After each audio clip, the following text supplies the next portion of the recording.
Good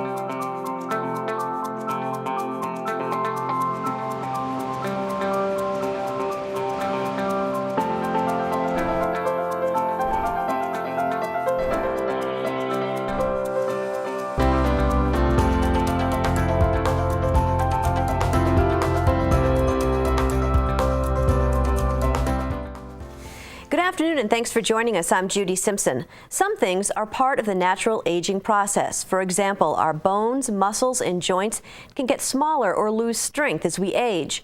On the other hand, some things are not part of normal aging. As we'll focus on today, falls are not normal. In fact, you may have heard the expression that leaves are supposed to fall, not people.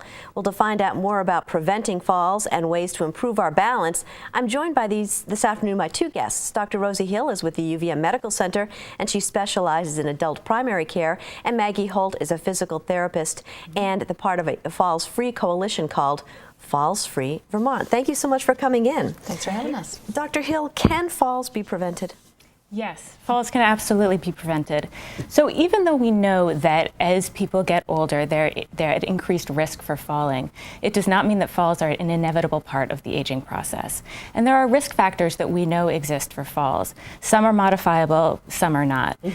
But modifiable risk factors are called that because you can, in fact, modify them. So, and these include things like decreased leg strength or just generalized sort of physical deconditioning, problems with your gait or your balance, low vision, certain medications that you take, incontinence, having to get up and run to the bathroom increases your risk for falling. And then home safety issues, just having a lot of clutter in your home or not having, proper lighting. So all of these things are modifiable, and if we really sort of focus in on those aspects, those risk factors, we can absolutely prevent falls. And so what are some of the problems, Maggie, associated with falling? Well, they're embarrassing, and they can cause some bad injuries. Right. But even if you don't have broken bones from a fall, you can break your confidence. And when you lose your confidence, you get fearful, and you tend to restrict yourself, and you lose, your activity level goes down. When your activity level suffers, then you become weaker. I think we have a graphic that kind of illustrates this. So exactly. While we talk. So it's like it's a vicious cycle. Exactly. It leads to more and more falls. So that's a small fall. If you don't have an injury, an outright injury, you can end up on this kind of vicious cycle. But a big fall can actually cause a significant injury. And this next graphic is really the bad news that the CDC puts out in a pretty format. Falls are the leading cause of injury in older adults, and they're the leading cause of death from injury in older adults. So big falls are big problems. 95% of hip fractures are a result of unintended falls, and 80% of head injuries. So those aren't small injuries. Like, those are the life-altering injuries that put you on a trajectory that you'd rather not be on. We all want to keep our independence as long as we possibly can, so that's a good reason to avoid. But if I can go back to that vicious cycle just for a moment, if we can see those small falls as learning experiences instead of getting into the downward spiral, if we can talk about them and learn from them and figure out what it is we can improve about ourselves or environment, then we could kind of turn that cycle around and make it a learning experience and get out of that cycle of disuse. Right. That's the goal. Can older adults assess their own risk for falling? Yes, they absolutely can, and they absolutely should. So it's really important to check yourself and check your risk for falls. And there's a lot of information out there on the internet about how to do this. I would direct people to the Vermont Falls Free Coalition website. On it, there's a link to CDC, a Centers for Disease Control, self-assessment checklist where you can sort of test yourself. It's a little quiz you can take to assess what your risk is for falling. It's a 12 question, they're all yes or no questions, things like, are you afraid of falling? Have you fallen before? And a score of 4 or more really indicates that you should talk to someone, your doctor, a physical therapist, about your fall risk. Can I do a plug here for Yes. Stay Steady Vermont? There's, as part of National Fall Prevention Awareness Day, which is today, and in this 2-week time, around this time, the Falls Free Vermont Coalition sponsors events where we use this checklist and we do some physical performance testing and give people advice on their risk for falls. So look for that on the website. Okay. So Maggie, what can people do to their home to help decrease their risk of falling? That could be a whole show, but, a couple of quick things. If I have to summarize home safety, it's usually 3 categories. So you want to check your lighting, you want to check your footing, and you want to think about handholds. Lighting needs to be in good repair and in those crucial places, especially like your bathroom, where you're going to be navigating from your bed to your bathroom at night when it's dark, and on stairs where it's really important. Your footing, I always think I want my foot to hit someplace that's clear, that's dry, and that's solid. So clutter and cords need to go away. Spills need to get mopped up quickly, and solid footing. You want to make sure that rugs, if you really love your rugs, make sure that they're stuck to the ground. Don't have a rug in place that's going to skid out from underneath you. Use tape and use things that will secure it to the ground if you have to have them there. And then handholds, a secure place for your hands is a great asset to your balance. So I hate to see stairs without railings. It's just kind of silly. It's a good thing for you now, and it's a good selling point for your house to have good solid railings. So don't forgo those. If you have stairs without railings, just take care of it soon. If you're one, sprained ankle away from realizing you wish you had a railing. And handholds, so that's railings. In the bathroom, handholds are important. Structural grab bars are built for really bearing weight. If you're in a situation you're really going to be hauling yourself up on a grab bar, you need to take the time to have them inserted into your studs. But if I can show you, sure. There's another kind of grab bar out now that's really simple to install. It's suction cup based, and no, it's not really good for pulling on with all your might, but if you just need a touch for balance, it's a good device. And a lot of times that's all people need, is just that little hands-on touch to keep their balance when they're climbing into the shower, for example. It's interesting. We talk about when you bring a new baby home to baby-proof the house, but really when you get to a certain age, you should kind of senior support your house. Yeah, that's a great phrase. Yeah. And so, Rosie, what can a physician do to help a person decrease their risk of falling? Yeah, well, that's a great question, and there's a lot that a physician can do. I think your doctor can be a great partner in terms of fall prevention. It's important that the conversation between you and your doctor happen, though. So we certainly start asking more about falls as our patients get older. But if you're not asked, bring it up with, at your next visit if you're concerned about falls. Because, as I said, there are a lot of medical issues that can contribute to falls. So low blood pressure, or people who have blood pressure that drops when they move from sitting to standing, that can cause you to be dizzy or lightheaded, and those, of course, can cause you to fall. And sometimes it's a matter of adjusting medications or making sure you're drinking enough water, but certainly that's an important thing to discuss. Numbness in your feet is another issue that can contribute to falls, and there are certain conditions that cause that. Diabetes is sort of a known culprit of that, and so your doctor can help to make sure that your blood sugar is well controlled. Right. There are certain vitamin deficiencies that can cause numbness in your feet as well, and so your doctor could test for those and treat those.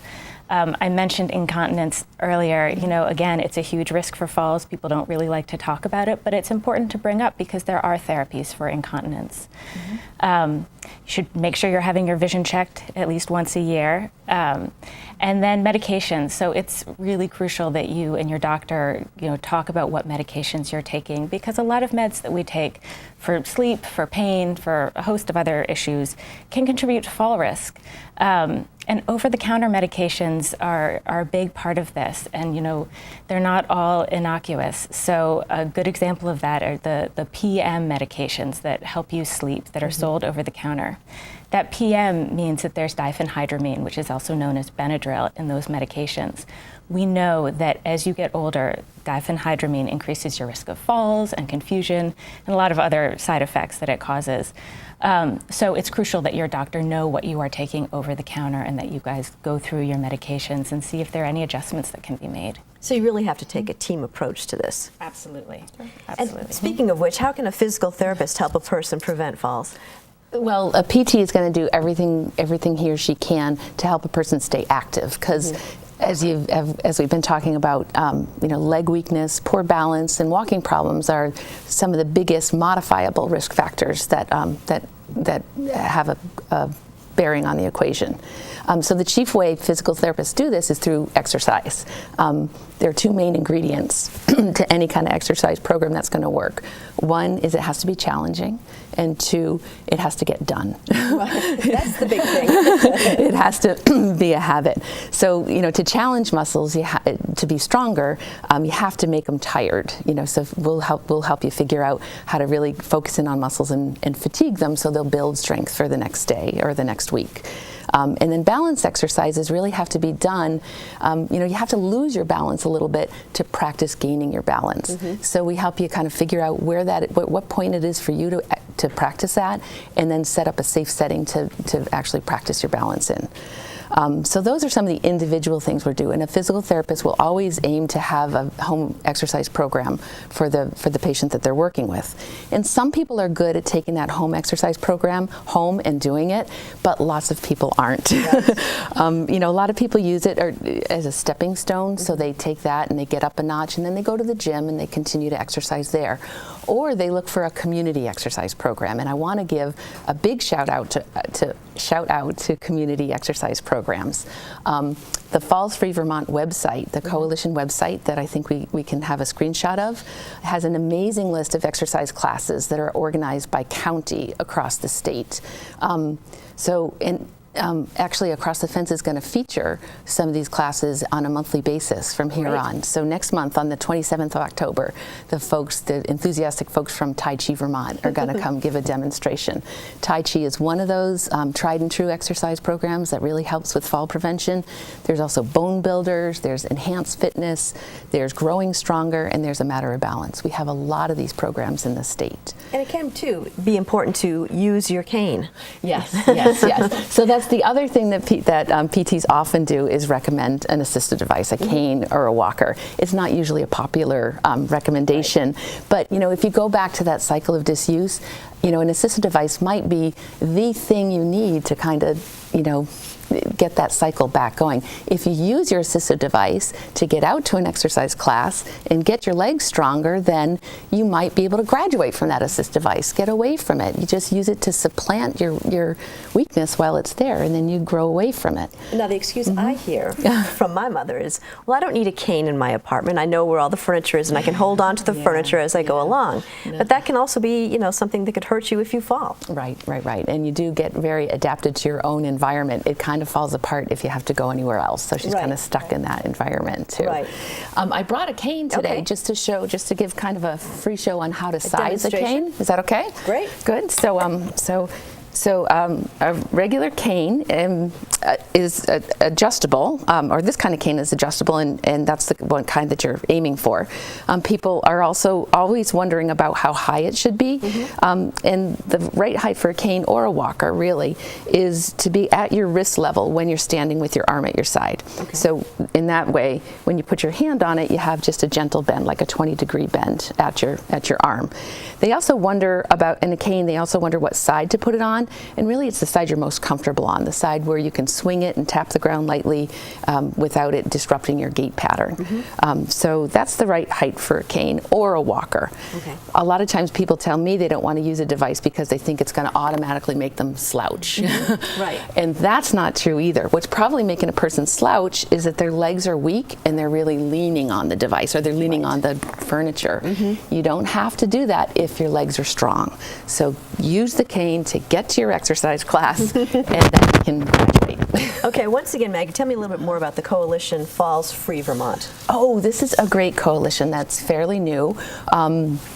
It's made up of all different parties who haven't who touch seniors in different ways. So if I can just read, we can take turns like reading you. On Falls Free Vermont Coalition, there are 3 hospitals involved. There are home care agencies. There are 4 home care agencies. The Vermont Department of Aging and Independent Living is part of the coalition. The Vermont Department of Health. There's 5 area agencies on aging involved. SASH. Yeah. Outpatient rehab offices, PTs, OTs, the Vermont Association for Blind and Visibly Impaired, all are part of this coalition working together to try to harness all these different things that we can do to help prevent falls. And there's an 800 number. There's an 800 number. It is 800-642-5119. That's actually the senior helpline that'll get you in touch with some of the projects we're doing.